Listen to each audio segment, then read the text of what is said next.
नमस्कार मित्रांनो, मी महेश ठोसर गुरुजी. आपण पाहतोय अक्षय तृतीया या सणाचं महत्त्व काय आहे. अनेक सण येतात जातात, पण त्याचं महत्त्व बऱ्याच जणांना माहिती नसतं की हा सण आपण का साजरा करतो. तर त्या दृष्टिकोनातून ही छोटीशी माहिती मी आपणापर्यंत पोहोचवत आहे.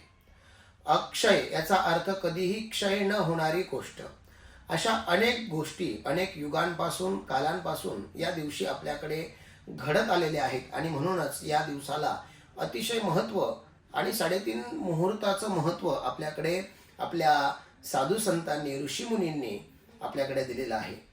अक्षय तृतीया याच दिवशी भगवान विष्णूंनी 6वा अवतार परशुरामांचा 6वा अवतार धारण केला होता आणि म्हणून त्या दिवसाला अतिशय महत्त्व त्या ठिकाणी प्राप्त झालं. त्याच दिवशी परशुरामांची जन्म उत्सव किंवा जयंती देखील त्या ठिकाणी प्राप्त झाली. कारण भगवान परशुराम हे सप्त चिरंजीव ऋषींपैकी एक ऋषी आहेत, जे निरंतर चिरंजीव होतील असा आशीर्वाद त्यांना प्राप्त झालेला आहे.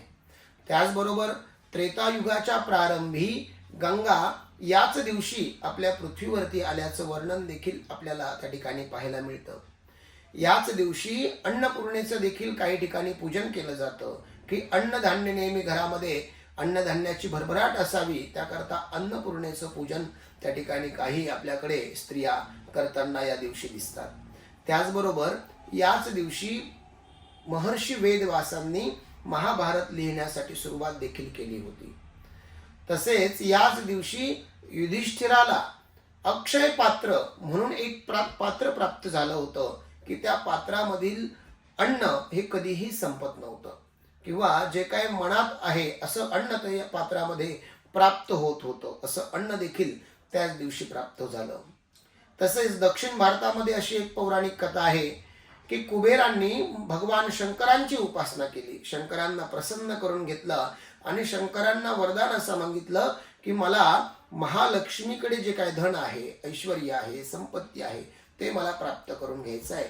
आणि म्हणून शंकरांनी कुबेरांना सांगितलं की तुम्ही अक्षय तृतीयेला महालक्ष्मीचं पूजन करा. आणि त्यांनी ज्यावेळेस पूजन महालक्ष्मीचं केलं तेव्हापासून ते सर्व ऐश्वर्य धन त्यांना प्राप्त झालं आणि कुबेर हे सर्व ऐश्वर्याचे मालक त्या ठिकाणी प्राप्त झाले. तेव्हापासून या अक्षय तृतीयेला अतिशय महत्त्व आपल्याकडे दिलेलं आहे. तसेच या दिवशी आपण एखाद्याला दान करणं, एखाद्याला मदत करणं, काही पुण्य आपण कमवणं, काही पूजन करणं, हवन करणं, कुठल्या गोष्टीचा आरंभ करणं, या गोष्टीचा कधीही क्षय होत नाही अशी मान्यता आपल्याकडे धर्मशास्त्राने आपल्याला सांगितलेली आहे. या दिवशी आपण कुठल्याही एखाद्या शुभ कार्याला, शुभ कर्माची प्रारंभ या ठिकाणी करू शकतो. धन्यवाद. बोला. एक तुमचं पार्सल होतं सर.